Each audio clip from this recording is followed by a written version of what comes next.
첫 번째 기록을 펼칩니다. 이 이야기의 제목은 남자의 착각 혹은 비뚤어진 구원입니다. 도시의 가장 낮은 곳, 햇빛이 잘 들지 않는 낡은 반지 앞방에 한 남자가 살고 있었습니다. 우리는 전래동화 속에서 그를 순박한 나무꾼이라고 부르지만 냉정한 현실의 눈으로 본 그는 사회에서 소외된 고독한 노동자였습니다. 그는 성실했지만 투명인간처럼 존재감이 없었고 타인과 관계 맺는 법을 알지 못했습니다. 그의 세상은 좁고 어두웠으며 그 안에서 그는 서서히 병어가고 있었습니다. 그런 그의 회색빛 세상에 어느 날 비현실적인 색채를 가진 한 여자가 등장했습니다. 비가 내리지 않던 어느 무더운 여름날, 남자는 숲속 공원 깊숙한 곳에 있는 야외 수영장 근처를 서성이고 있었습니다. 그곳에서 남자는 그녀를 보았습니다. 눈부시게 하얀 피부, 물에 젖어 반짝이는 긴 머리카락, 친구들과 물장구를 치며 터뜨리는 맑은 웃음소리. 그녀는 마치 이 칙칙한 도시와는 다른 세상에서 온 선녀처럼 보였습니다. 남자는 숨을 죽인 채 나무 그늘 뒤에 숨어 그녀를 지켜보았습니다. 처음에는 단순한 호기심이었지만 그것은 곧 걷잡을 수 없는 집착으로 변해갔습니다. 남자는 매일 같은 시간, 같은 장소에서 그녀를 훔쳐보며 혼자만의 상상을 키워갔습니다. 저 여자는 나와 너무 달라. 하지만 만약 내가 그녀를 가질 수 있다면 내 비참한 인생도 구원받을 수 있지 않을까. 기회는 잔인하게 찾아왔습니다. 그녀가 잠시 친구들과 떨어져 탈의실 벤치에 짐을 두고 자리를 비운 사이였습니다. 벤치 위에는 그녀가 벗어둔 하얀 원피스와 가방 틈으로 삐져나온 역관, 그리고 지갑이 놓여 있었습니다. 남자는 본능적으로 주위를 살폈습니다. 아무도 그를 보지 않았습니다. 남자의 거친 손이 떨리기 시작했습니다. 하지만 머릿속은 그 어느 때보다 차갑고 빠르게 계산하고 있었습니다. 저것만 없으면 그녀는 집에 돌아갈 수 없어. 신분증도 돈도 옷도 없이 이 넓은 도시에 남겨진다면 그녀는 갈 곳을 잃게 돼. 그때 내가 손을 내민다면 그녀는 나에게 의지하지 않을까. 그것은 찰나의 충동이 아니었습니다. 오래된 결핍이 만들어낸 치밀한 범죄의 설계였습니다. 남자는 재빨리 그녀의 물건을 자신의 품에 숨기고 다시 어둠 속으로 몸을 숨겼습니다. 그는 이것을 도둑질이라 생각하지 않았습니다. 스스로를 합리화했습니다. 이것은 그녀를 험한 세상에서 보호하기 위한 구원이자 그녀를 자신의 곁에 두기 위한 사랑의 방식이라고 말입니다. 잠시 후 돌아온 여자는 옷과 짐이 사라진 것을 알고 당황하여 울음을 터뜨렸습니다. 그 모습을 지켜보던 남자는 세상에서 가장 선한 미소를 연습하며 그녀에게 천천히 다가갔습니다. 그리고 자신의 낡은 외투를 벗어 그녀의 어깨를 감싸주며 말했습니다. 저런, 큰일이네요. 날도 어두워지는데 갈 곳이 없다면 일단 저희 집으로 가시죠. 절박했던 그녀는 남자를 믿었습니다. 눈앞에 있는 이 남자가 자신의 모든 것을 훔쳐간 범인일 거라고는 상상조차 하지 못한 채 남자의 뒤를 따랐습니다. 남자가 그녀를 데려간 곳은 하늘과 맞닿은 곳이 아니었습니다. 엘리베이터도 없는 낡은 아파트의 20층, 그의 좁고 습한 방이었습니다. 그녀가 현관에 들어서고 등 뒤에서 무거운 철문이 닫혔습니다. 이어서 도어락이 삐빅 소리를 내며 잠기는 소리가 복도에 울려 퍼졌습니다. 철컥. 남자는 그 금속성 소리를 듣고 비로소 안도했습니다. 그 소리는 새로운 신혼생활의 시작을 알리는 소리가 아니었습니다. 그것은 완벽한 사육의 시작이자 기나긴 감금의 서막을 알리는 소리였습니다. 남자는 매일 밤 낯선 방에서 두려움에 떨며 잠든 그녀의 얼굴을 내려다보며 생각했습니다. 아이 셋을 낳을 때까지 기다리자.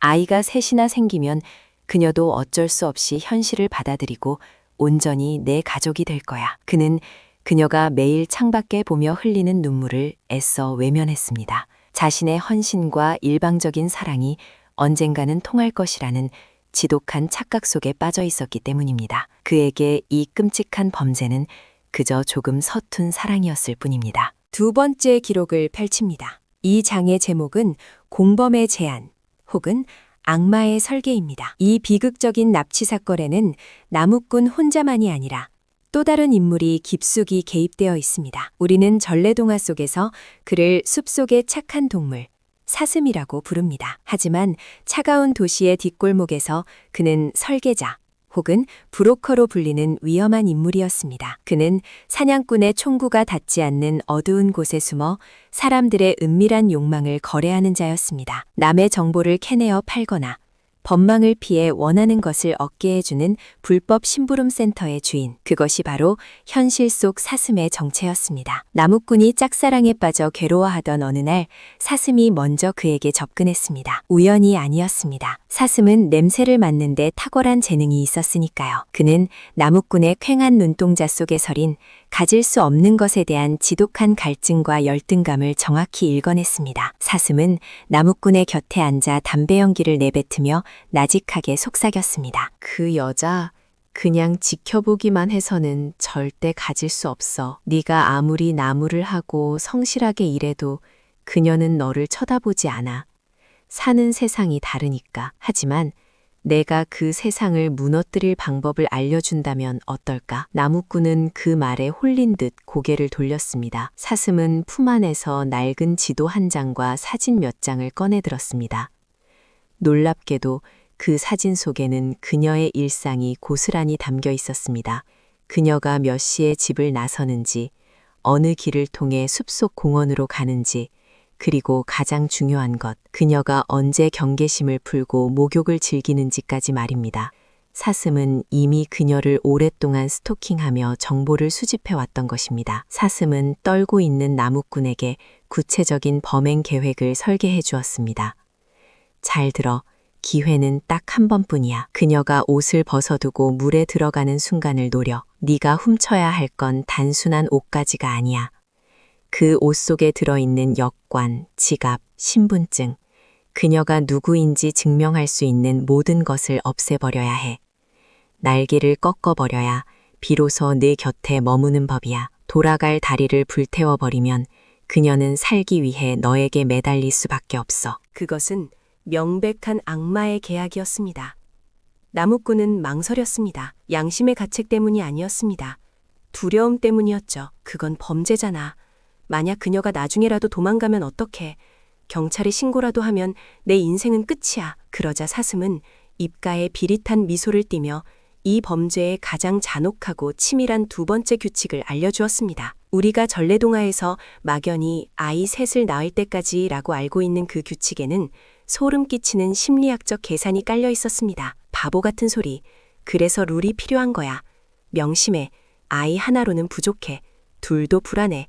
반드시 무슨 일이 있어도 아이 셋을 낳을 때까지는 절대 날개옷을 돌려주면 안 돼. 나무꾼이 이유를 묻자 사슴은 차갑게 대답했습니다. 여자는 모성애가 강한 생물이야. 하지만 물리적인 한계가 있지. 아이가 하나라면 등에 업고 도망칠 수 있어. 둘이라면 양팔에 안고라도 떠날 수 있지. 하지만 셋은 달라. 아이 셋을 데리고 도망칠 수 있는 여자는 없어. 그렇다고 아이를 버리고 갈 수도 없겠지. 결국 아이가 셋이 되는 순간 그 집은 철창 없는 감옥이 되는 거야. 그녀는 제 발로 나갈 수 없게 돼. 그것은 단순한 조언이 아니었습니다. 한 여성의 인생을 송두리째 고립시키고 모성애라는 족쇄를 채워 영원히 소유하라는 끔찍한 가스라이팅 매뉴얼이었습니다. 나무꾼은 이 치밀한 계획에 전율하며 고개를 끄덕였습니다.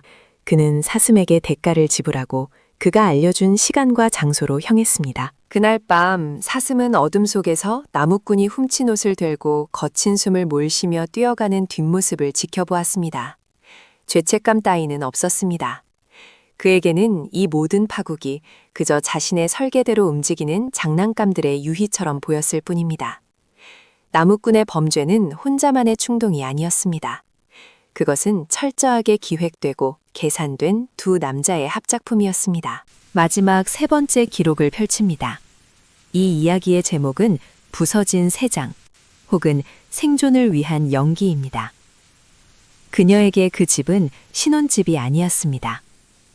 엘리베이터도 없는 20층 아파트, 안에서는 열 수 없는 특수 도어락, 그리고 창밖으로만 보이는 닿을 수 없는 세상.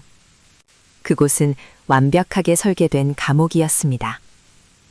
납치된 첫날 밤, 그녀는 깨달았습니다. 울고불고 매달려봐야 소용없다는 것을. 이 남자는 대화가 통하는 상대가 아니라 자신의 망상 속에 갇힌 괴물이라는 것을 말입니다. 그녀는 살기 위해 그리고 탈출하기 위해 스스로 가면을 썼습니다.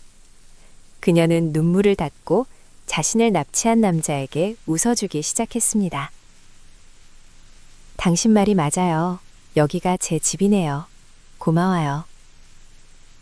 그녀의 거짓된 미소에 남자는 경계심을 풀었습니다. 그녀는 남자가 원하는 대로 아이를 낳고 밥을 짓고 다림질했습니다. 겉으로 보기에 그들은 평범하고 행복한 부부였습니다. 하지만 그녀의 머릿속은 오직 하나의 생각뿐이었습니다. 언젠가 반드시 내 날개를 찾아 이곳을 떠난다.